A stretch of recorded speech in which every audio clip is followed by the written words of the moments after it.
जनवरी 2023 विनेश फोगाट, साक्षी मलिक और बजरंग पुनिया ये तीनों लोग प्रोटेस्ट करने के लिए बैठ जाते हैं डब्ल्यूएफआई के उस टाइम के प्रेसिडेंट ब्रिजभूषण शरण सिंह के खिलाफ। प्रोटेस्ट किस बात के? विनेश फोगाट, साक्षी मलिक और बजरंग पुनिया का ये कहना था कि ब्रिजभूषण सिंह वहाँ पे आई हुई महिला खिलाड़ियों का सेक्सुअली असॉल्ट करते हैं, उन्हें गलत तरीके से छूते हैं और कई बार उन्हें उनके साथ फिजिकल होने के लिए कहते हैं अगर उन्हें अपने करियर में आगे बढ़ना है तो। इसी के खिलाफ ये लोग प्रोटेस्ट करने के लिए बैठ जाते हैं और ये बात काफ़ी दूर तक जाती है, यानी कि ये बात वहाँ के उस टाइम के स्पोर्ट्स मिनिस्टर और उस टाइम के ओलंपिक एसोसिएशन के प्रेसिडेंट पीटी उषा, अनुराग ठाकुर तक चली जाती है। उस टाइम पे लोगों ने कहा कि हम आपकी बात को ध्यान में रखते हुए इस बात को और आगे बढ़ाएंगे और इसके खिलाफ आपको न्याय देने की पूरी कोशिश करेंगे।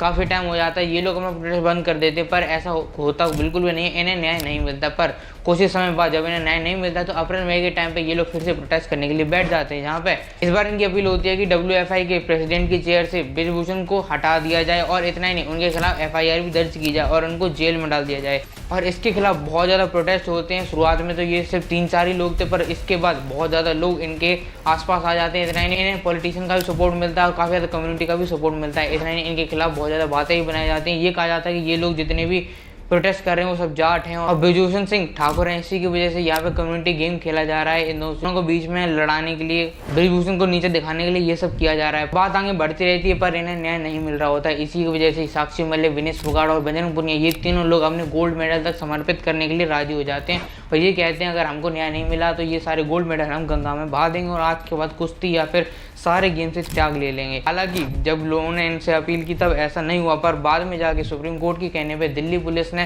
ब्रिजभूषण सिंह के खिलाफ एफआईआर दर्ज की और इनको डब्ल्यूएफआई के प्रेसिडेंट से चेयर से भी हटा दिया गया। टेस्ट के टाइम पे इन खिलाड़ियों को बहुत ज़्यादा कुछ सहना पड़ा था, इन्हें जेल में भी जाना पड़ा था। इतना ही इन्हें बार बार घसीटा भी गया था, इन्हें आतंकवादी भी बोला गया था।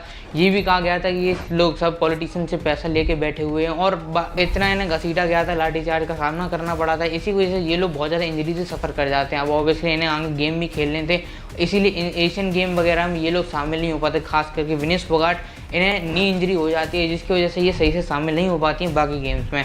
अब बात कट करके आती है 2024 के ओलंपिक जो कि पेरिस में हो रहे हैं। यहाँ पे Vinesh Phogat world record holder एक रेसलर को हरा के यहाँ पर सेमीफाइनल में जीत जाती हैं और इसकी वजह से इनका नाम बहुत ज़्यादा सुर्खियों में आ जाता है, हर कोई इनकी तारीफ करने लगता है। इतने जो लोग इनको कुछ समय पहले आतंकवादी कह रहे थे और बिका हुआ कह रहे थे और ना जाने क्या क्या कह रहे थे, वो भी इनको अब तारीफ करने मजबूर हो चुके हैं। इतना ही नहीं, इनके जो उस टाइम पे जो सपोर्टर प्रोटेस्ट कर रहे थे बजरंग पुनिया, उन्होंने भी ये कहा कि देखिए इस समय पहले ये लोग इन्हीं को आतंकवादी कर रहे थे और मुझे मालूम है कि जैसे ही ये फाइनल जीत गई वैसे ही इनको भी देश की बेटी करार दिया जाएगा। और हर कोई जानता था कि ऐसा ही होगा कि पीएम मोदी भी उनको फ़ोन करेंगे और बाकी सब बातें होंगी, हर कोई ऐसा जानता था।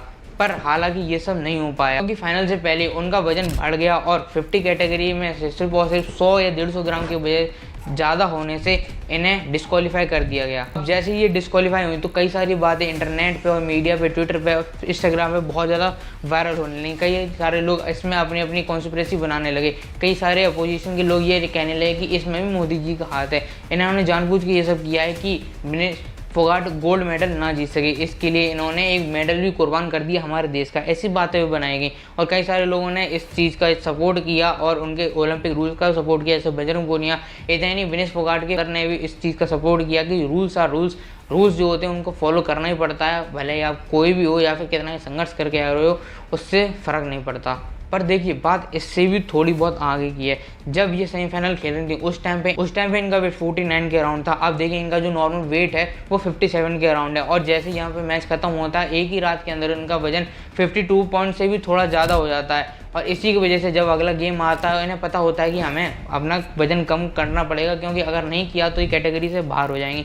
इसकी वजह से जिस दिन इनका फाइनल का मैच था उससे एक रात पहले इन्होंने ना ही कुछ खाया ना ही कुछ पिया और पूरी रात बिना थके बिना सोए इन्होंने डायरेक्ट एक्सरसाइज की, रनिंग की, जंपिंग की, जो हो सकता था सब किया। इतना इनका खून भी ड्रेन कर दिया गया, इनके बाल भी काटे गए। इतना ही उन्हें पूरा समय घंटों तक सोना में भी बैठना पड़ा, जिसकी वजह से जितना हो सके उनका पसीने से वजन कम हो सके। और ऐसा नहीं था कि वजन कम नहीं हुआ, उनका वजन काफ़ी ज़्यादा हद तक कम हुआ।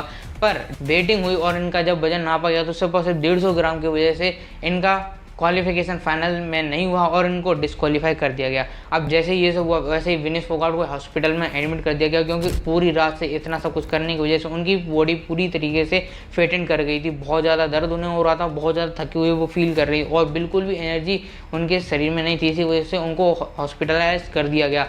इतना ही नहीं, उन्होंने तुरंत ही कुश्ती से और ओलंपिक से रिटायरमेंट ले ली और उन्होंने ये कहा कि कुश्ती जीत गई और मैं हार गई।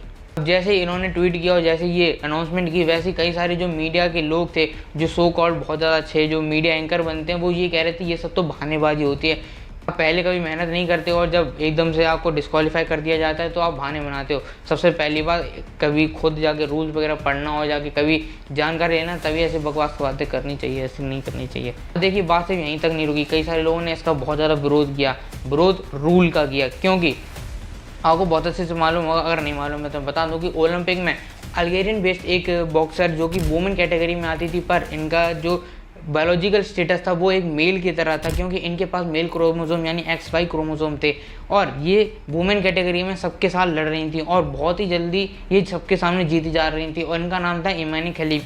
ये कह सकते हैं कि वुमेन है, पर एक तरह से ये मेल थी और इनका इसी का एडवांटेज इन्होंने बहुत ज़्यादा उठाया, क्योंकि इनके जितने ओपोनेंट्स आ रहे थे वो बहुत ही बुरी तरीके से डिस्क्वालीफाई हो गए, इनके सामने से हारते हुए जा रहे थे और इसका काफ़ी ज़्यादा क्रिटिसिज्म हुआ, पर इसको कहीं भी रोका नहीं गया, यानी इमानी खलीफ को कहीं भी रोका नहीं गया। पर इसको क्रिटिसाइज करके विनेश फोगाट से ये लिंक किया जा रहा है कि किसी इंसान का सिर्फ और सिर्फ 100 या 150 ग्राम ज़्यादा था, उसकी वजह से आपने उनको डिस्क्वालीफाई कर दिया फाइनल से। और वहीं पे एक इंसान जो कि ना ही वुमेन है ना मेन है, उसको वुमेन कैटेगरी में खिला के आप उनको मेडल देने पे फिरे हुए, ऐसा कैसे हो सकता है। पर बात सिर्फ ये नहीं है कि उनको डिस्क्वालीफाई कर दिया, बात ये है कि ये सेमीफाइनल जीत चुकी थी और ऑब्वियसली आपको जब मालूम होगा कि अगर सेमीफाइनल ये जीत के आई हैं तो इनको सिल्वर मेडल तो मिलता ही मिलता, पर ऐसा बिल्कुल भी नहीं हुआ। ओलंपिक एसोसिएशन ने इनको सिल्वर मेडल देने से ही मना कर दिया और ये कह दिया कि डिस्क्वालीफाई हो चुकी हैं और उन्होंने रूल को तोड़ा है, इसकी वजह से उनको सिल्वर मेडल भी नहीं मिला। इसी की वजह से सबसे ज़्यादा लोग दुखी हैं और परेशान हैं कि कम से कम इनको सिल्वर मेडल तो देना चाहिए था, कम से कम इनको इतना तो हक बनता है कि जो इन्होंने जीता है